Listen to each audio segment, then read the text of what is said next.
kinds of bodhi: a. Basic or dormant bodhi inherent in every living being; b. Inceptive bodhi, resulting from the arousal of basic bodhi by the practice of dharma; and c. Ultimate bodhi, or complete enlightenment realized when the first two unite. 51. The word can in the text is meaningful, for it shows the subject that can see objects is not empty, and when you see obstruction, it is not obstructed. After you have understood these four states, you should also know that when your absolute seeing perceives the essence of seeing, the former is not the latter which still differs from it. How can your false seeing reach that absolute seeing?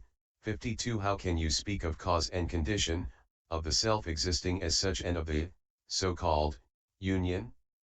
You are all ignorant and narrow-minded hearers, Sravaka, and cannot understand pure and clean reality. I now teach you the truth, into which you should look carefully, so do not allow indolence and remissness to obstruct your path to profound bodhi. 53. 52 lit. When seeing perceives seeing, seeing is not seeing, for seeing strays from seeing, seeing cannot reach it. This is a most difficult sentence to interpret, and many Chinese commentators have explained it wrongly. The above accurate English rendering is made possible thanks to Master Han Shan, who wrote his commentary after his own enlightenment. This sentence was also widely discussed in Chinese Chan monasteries. 53. This wiped out the essence of perception to reveal inceptive enlightenment. From the start of this discussion on seeing, the essence of perception was used to root out the discriminating seeing which arises from external causes. Then alaya's perception was eliminated to reveal the essence of perception. For both perception and form are two characteristics of the same substance and depend on the essence of consciousness to manifest. Therefore, objects, form, and seeing, perception, intermingle and are not easy to separate. Hence Ananda mistook either seeing, perception, for objects, form, or vice versa, and gave rise to heterodox views. The Buddha used external objects to rebuke the disciples' discrimination. Now that the essence of perception had been eliminated, only one true essence remained, free from all other things and dualities. So all Ananda's doubts about the existence of the self as such and about cause and condition were wiped out. This was the elimination of perception for its return to the essence of consciousness, which, however, was still under delusion. This is ignorance itself, called the storehouse of consciousness, alaya vijnana.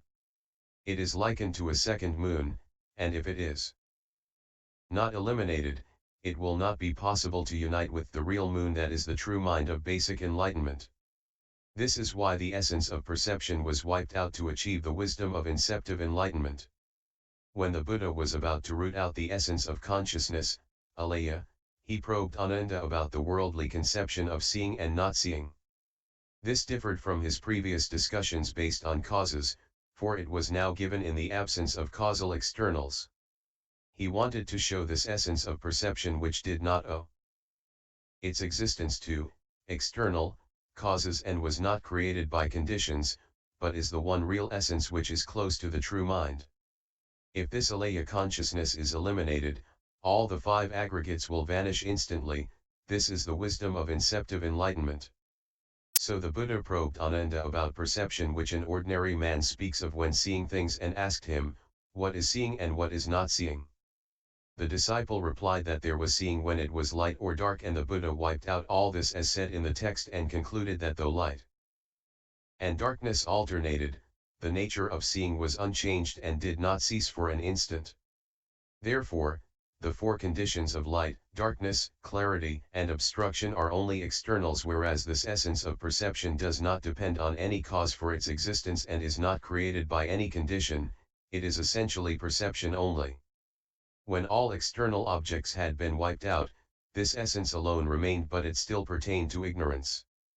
Therefore, the Buddha wiped out this essence of perception and said, when your real perception sees this essence of perception, it is not the latter which, though straying from it, is yet close to it. How can your false seeing, which is so far from real perception, ever reach it? How can you still speak of cause and condition, of the self as such and of union? This wiped out the essence of consciousness, alaya vijnana.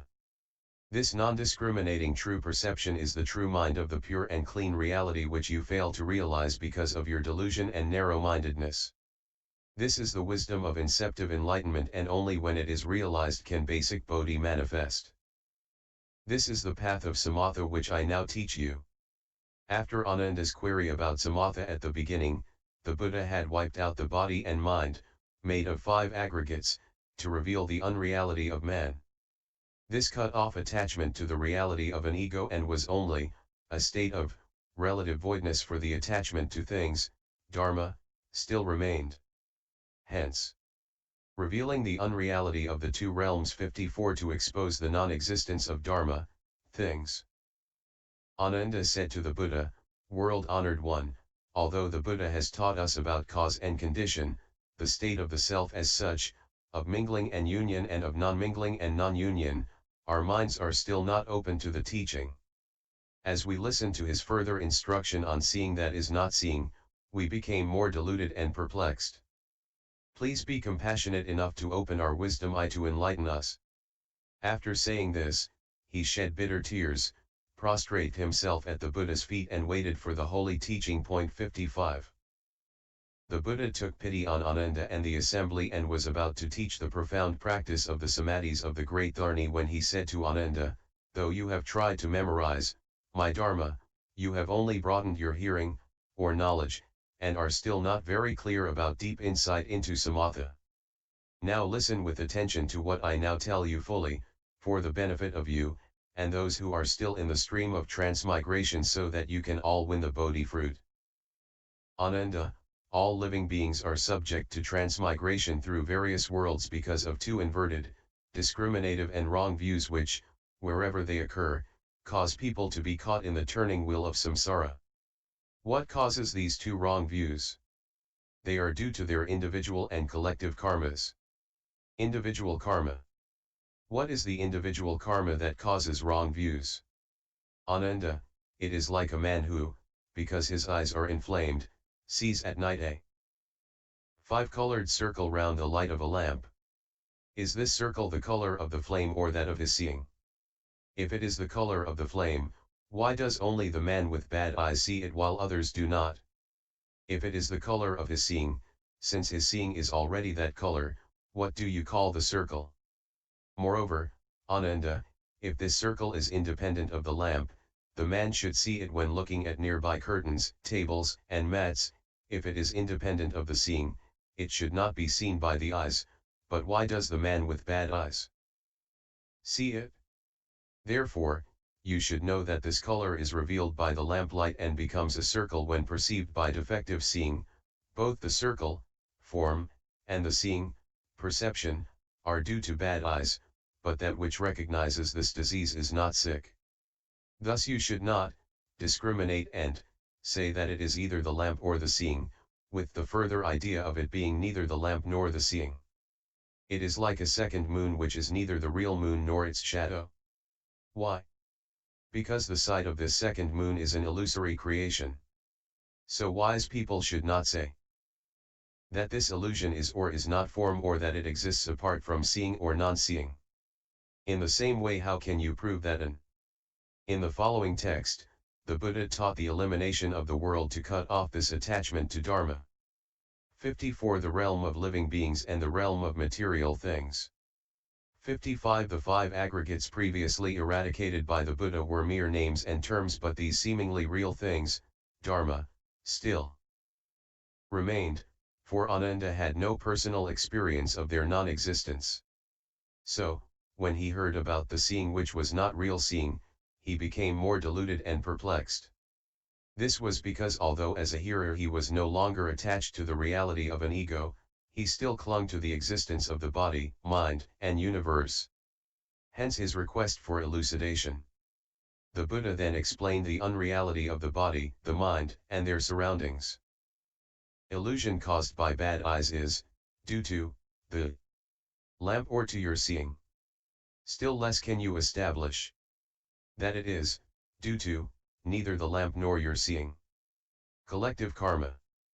What is the collective karma that causes wrong views?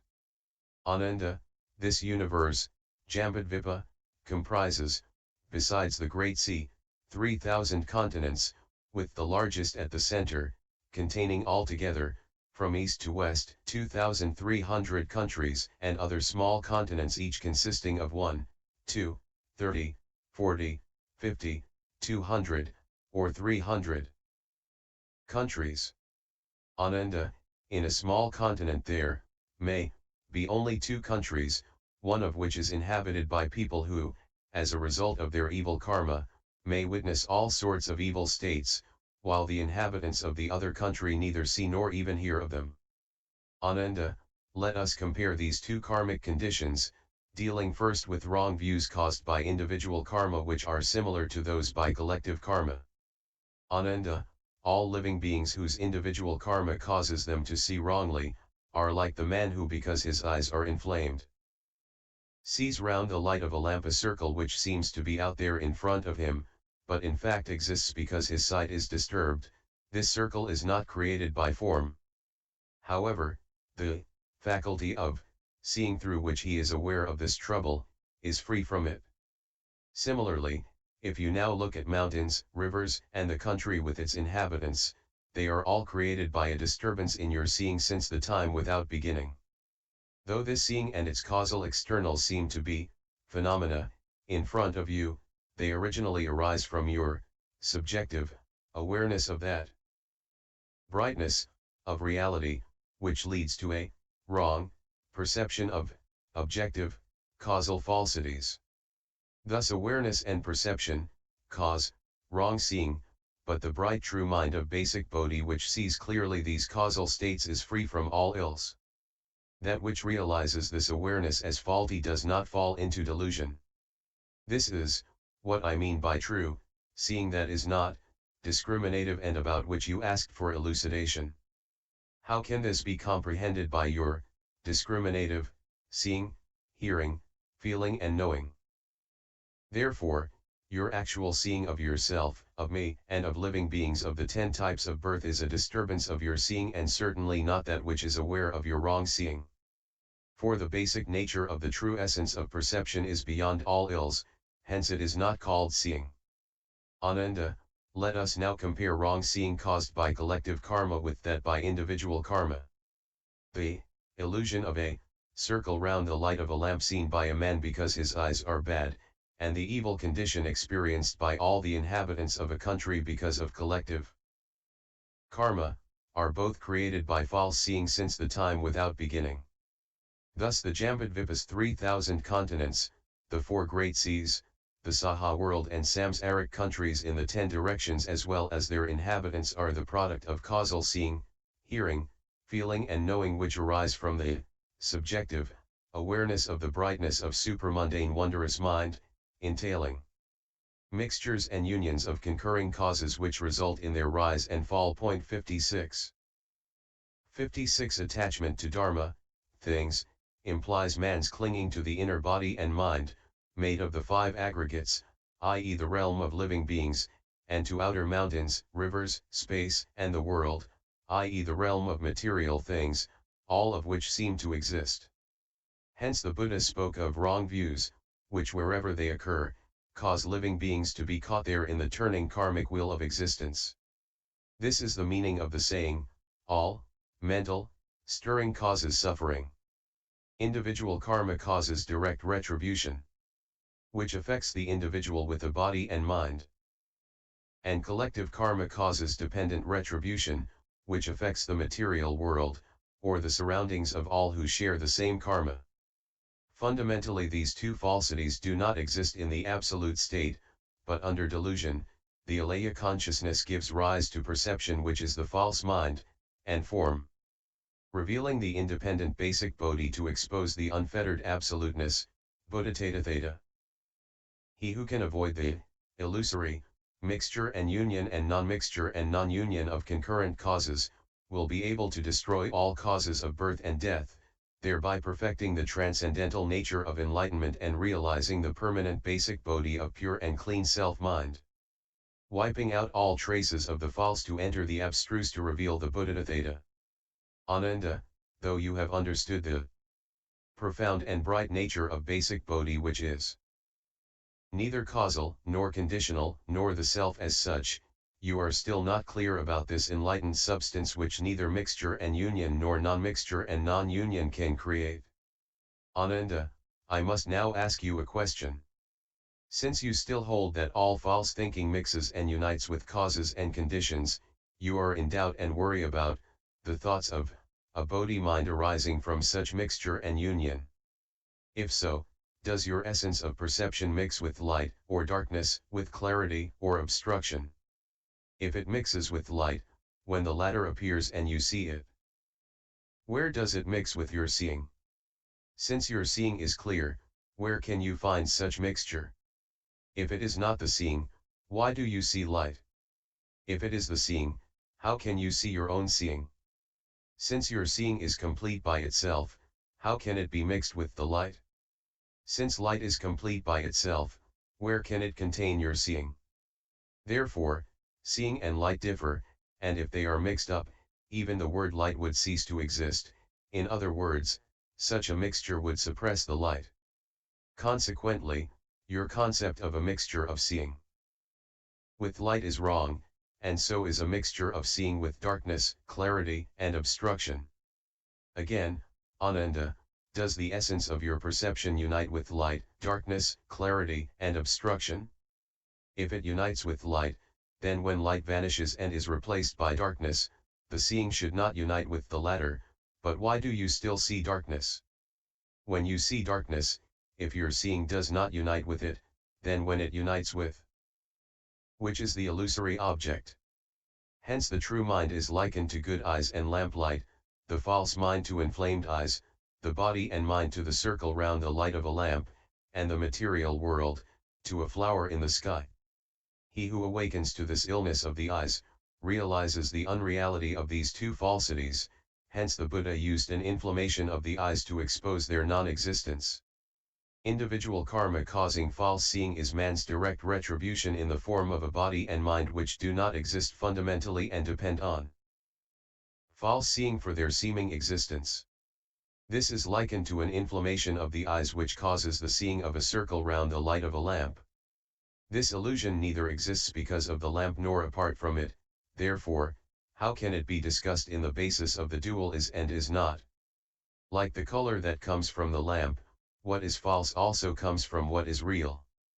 This is like a second moon which is beyond both existence and non-existence. He who understands this, awakens to the unreality of the five aggregates and wipes out all doubts about cause and condition, the self. As such, mingling and union, and non-mingling, and non-union. Collective karma concerns all living beings sharing the same retribution, that is the material world which fundamentally does not exist and arises also from false seeing. It is easy to awaken to the unreality of an ego, but it is very difficult to realize the non-existence of the material world. Hence the comparison of individual with collective karma and vice versa, to explain the unreality of the realm of material things. For both the circle round the light of a lamp and the material world